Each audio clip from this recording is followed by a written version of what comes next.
Hello అండి అందరికీ.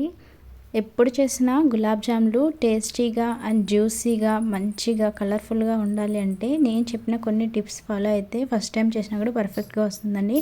ఇక్కడ నేను రెడీ మిక్స్ ఉంటుంది కదండి, ఎంటీఆర్ వాళ్ళది, ఆ పౌడర్ తీసుకున్నాను. ఇదైతే 2.5 కప్ అయితే వచ్చిందనమాట నాకు. దీనికి నేను డబుల్ క్వాంటిటీ అయితే షుగర్ తీసుకున్నాను, అంటే 5 కప్స్ తీసుకున్నాను. కొంచెం షుగర్ తక్కువ తినే వాళ్ళైతే 4 కప్స్ అయితే తీసుకోండి. 5 కప్స్ షుగర్ తీసుకున్నాను కదా, ఒక 5 కప్స్ అయితే నీళ్ళు అయితే యాడ్ చేసుకొని లో ఫ్లేమ్లో పెట్టుకొని షుగర్ అంతా కరిగేంత వరకు కింద అడుగు పట్టకుండా చూసుకోవాలి.